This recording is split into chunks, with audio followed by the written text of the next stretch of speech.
Good morning, good evening, and good afternoon. It is an October day. We've got a Tuesday, the 28th, coming up towards Halloween. We've got a small NBA slate. So I've just got a few picks that I like. As we could see, we got the Phillies Washington. Pretty boring game.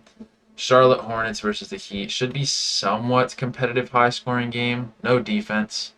We got the Kings and the Thunder. It should be a controlled blowout win by the Thunder. Low mid scoring game.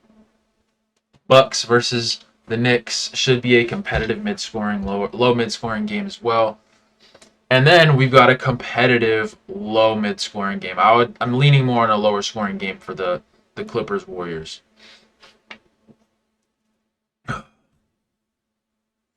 But we're gonna go over some picks. We do game flow analysis modeling. So with that said, we're gonna go one by one. I have 4 picks today.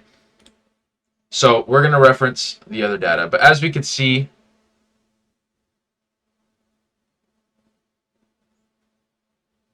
there has been 3 games played this season. Cason Wallace currently is a starter, or at least projected to be this game.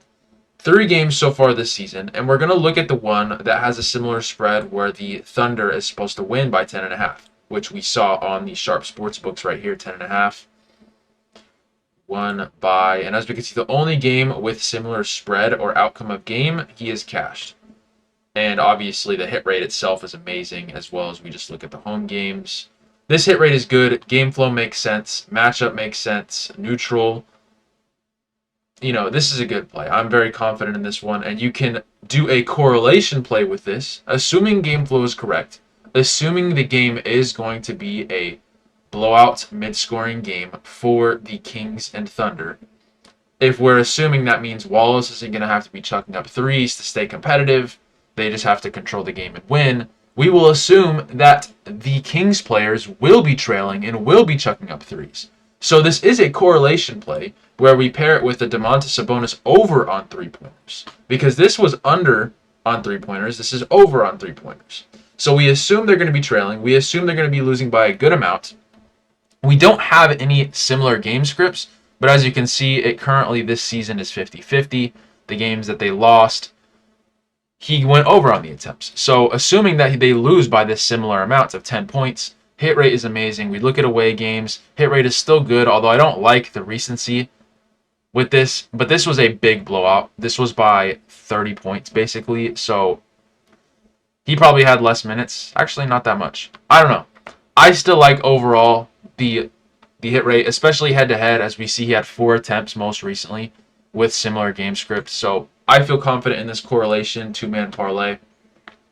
I put these ones together, and I also put these ones together, and you'll see why. So as we go over to the Clippers Warriors, it's a very small spread, smallest of the day. It should be competitive. It's going to be a low mid-scoring game.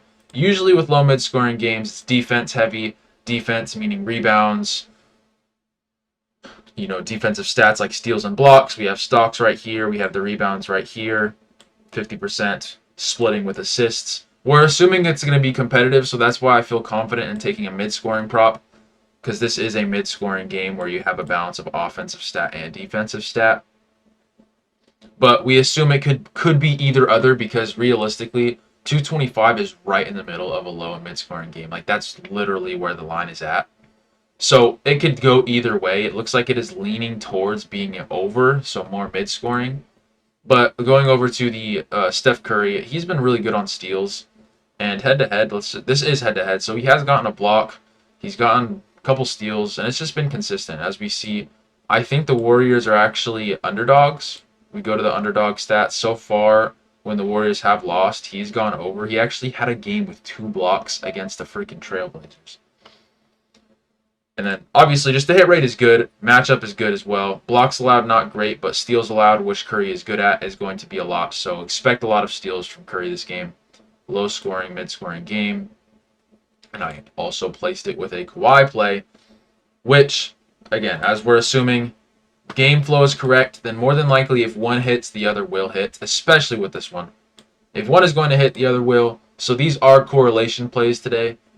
But mid-scoring game where they are slightly favored in a competitive matchup against the Warriors, head-to-head 100%. We don't even need to look at that.